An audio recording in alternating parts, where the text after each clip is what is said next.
I'd like to open with a story of something that happened to my mom 2.5 years ago that left a big impact in me. She was at a peaceful protest where thousands had gathered, and she was leaving down a side street at the end of which she and the few people around her were ambushed by the armed National Guard. A single canister of tear gas releases enough smoke to blind you and suffocate you. And the last thing she saw before being enveloped by the gas were 4 or 5 of these bombs landing at her feet. So, completely blinded, with her skin burning, and with no air to breathe, she ran. And she was able to escape.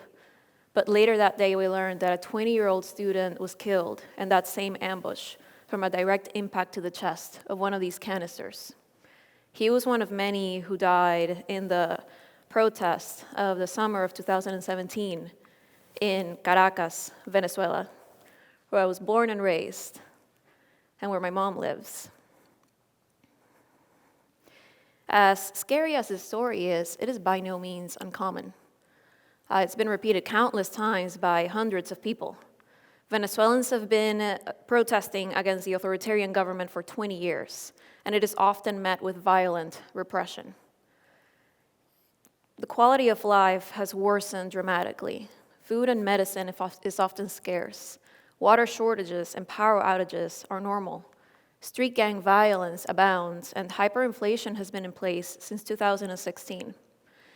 In a country where speaking out against your government can earn you a life sentence, and where elections are not free or fair anymore, street protesting is one of the last remaining avenues that Venezuelans have for freedom of speech. I went to visit Caracas a few months after my mom's story took place. And I saw in the city the physical marks that this last bout of protesting had left. And one of these marks shocked me. It was the graffiti. Now, Caracas has always been a victim to this type of vandalism, but the messages that growing up were pro-revolution were now anti-government. Everywhere I went, in underpasses, highways, and cul-de-sacs, I saw messages demanding liberty, denouncing the government as a dictatorship, and calling out to Venezuelans to continue the resistance. Messages of truth that the government-controlled media doesn't share. Among these messages, I found a piece of public art that left the biggest impression on me. In a busy sector of the city, there was a printed billboard of a woman promoting a national beverage that had been vandalized. The words to either side of her read, "I'm hungry," and over her face, somebody spray-painted a bandana. When Venezuelans go out to protest, they always bring a bandana, a handkerchief with them, that they coat with sodium bicarbonate and they wrap around their mouths to protect against the tear gas. It's a homemade gas mask. What an amazing, transparent message, and what a powerful way to share it, revealing not just the truth of a country, but the resilience of a people. Art is a universal language through which people from different countries and different backgrounds can understand each other and connect with each other. Street art is a unique branch of this language because of how relevant it can be to a location and how many people it can reach with its message. I've been an artist for a long time. I was classically trained in realistic oil painting as a teenager, but I consider myself a multimedia artist. I find myself within many different styles and mediums. My first brush with public art came 2 years ago when I was tasked with creating a mural for an up-and-coming brewery in downtown Pensacola. This business was inspired by a piece of history, something that happened here in Pensacola around 200 years ago. In 1821, President Andrew Jackson and his wife Rachel Jackson came to Pensacola. Around this time, Florida was being handed to the U.S. by Spain. And during her stay, Rachel wrote a letter to a friend describing in awe the beauty of the city. I was asked to paint her portrait. So, inspired by her letter and by the location of this mural, I started carving out hop flowers from linoleum blocks to stamp the whole portrait. And then, together with stippling to represent yeast and barley, I created her face out of the dry ingredients of most of the beers out there. I hid an American flag and a Spanish flag in there as a nod to what was going on historically. But there's a secret element. There is an element of transparency that is only revealed by her expression. As she's looking down at the bar, she doesn't look necessarily happy. It turns out Rachel Jackson did not approve of drinking, so she wouldn't be happy. She wouldn't be happy that I made her out of hops. But this gives the mural an element of accuracy, so that viewers can not just learn about this amazing piece of history, but also of the personality of a historical character.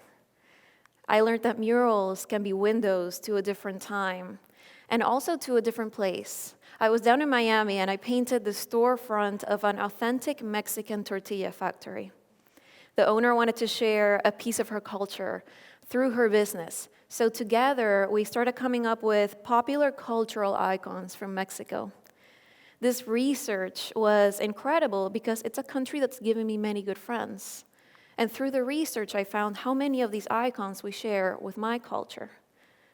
The end result is not unlike a coloring book waiting to be filled in.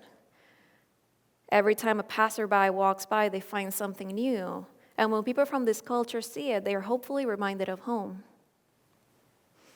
I believe that art is successful when the message resonates with you, whether it's a commission or your own message.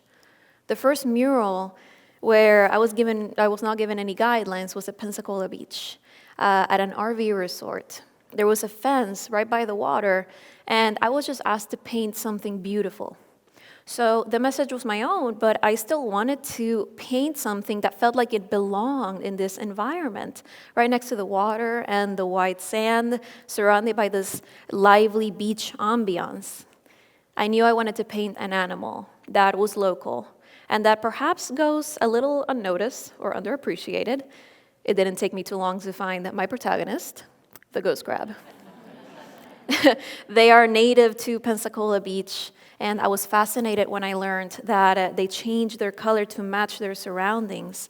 And I was just captivated by the name, ghost crab. So I set about creating, a fence that would be colorful and that would hopefully highlight these animals in a different way. Transparency in this mural became a visual theme instead of just an inner concept. It seemed like a match made in heaven because they're ghost crabs. They're bright and colorful during the day, and at night, they glow. Thank you. Painting this wall was a community experience for me. Being at ground level, it allowed for a level of interaction I hadn't had before. Every day I would get these amazing interruptions and distractions. People would come up to me and ask to take pictures and ask questions. Kids would just run up and be about to plant their hands on fresh paint. Older retired couples would come out of their RV and offer me tequila shots. All of these amazing interactions that you have to love because that's the energy that goes into the painting, which I find appropriate because public art doesn't belong to you. You can't take it with you to your next exhibition.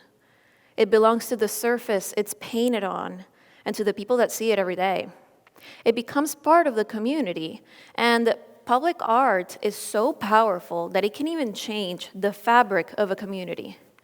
There is a city in the island of Sardinia in Italy called Orgosolo, and the city was once known as the village of murderers because of the high crime rate.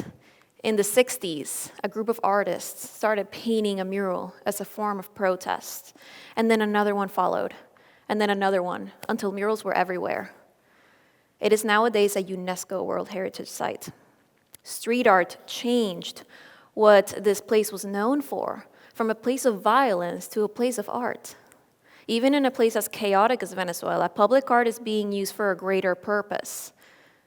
There is a nonprofit organization where volunteers go to poor and forgotten about and marginalized communities, and they engage with the children there and teach them about urban design and architecture. And together they pick a spot in their neighborhood where they clean up, they plant trees, and together create a mural on a wall.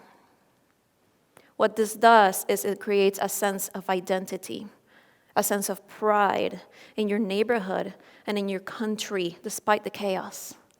So parallel to the powerful, defiant messages of the graffiti, you get equally powerful messages of a desire for change and of hope that change will be there soon. This past summer, I painted the largest mural I've done to date. It was once again in downtown Pensacola, and I wanted to paint a mural about this city, about how I see Pensacola through my eyes and how beautiful I find it. I left Venezuela when I was 15 years old in search of better circumstances. By 19, I had already lived in 3 different continents. I've been in large cities like Miami and Madrid, and as an immigrant, you always keep your home, your birthplace, in your heart. But as you start living in these other places, you leave little pieces of your heart there, and they do become second homes to you. I've been in Pensacola for 5 years now, and this place welcomed me with open arms and allowed me to pursue my passion and find purpose in it. As I was creating the imagery for this mural, I would walk around town and I would pick up wildflowers and weeds, plants that are probably a nuisance for landscapers, and I would take them home and study each petal and each leaf. I wanted to paint an animal again, this time one that would represent Pensacola, and I chose the red-throated hummingbird, native to this area. Hummingbirds carry a lot of symbolism, but the piece of information that made me choose it is that hummingbirds are the smallest of birds, but relatively speaking, they have the biggest hearts out of every animal. Every leaf, petal, and the feather is painted in a transparent, individual way. Every flower is painted in a single color, the one that was the most vivid from its petals. And the bird is painted out of every color of every flower, and its chest is open to its surroundings. I believe there is value in stopping and appreciating your surroundings. The smallest leaf or pebble is amazing once you take the time to look at it. I believe that this deep appreciation can lead to a profound sense of gratitude, and that can in turn increase happiness. Art breathes out what it breathes in. Public art is of a place and for a place, and its message is transparent in nature. Even if it starts as a single person's perspective, it resonates with the people around them, and it ends up belonging to them. It's a shared visual experience uncontained by the walls of a museum, of a gallery, but the true magic of public art lies in its message, a message that has the power to touch and inspire and unite people from different cultures and different backgrounds, whether it's a message of protest or hope or beauty or even a message of gratitude. Thank you.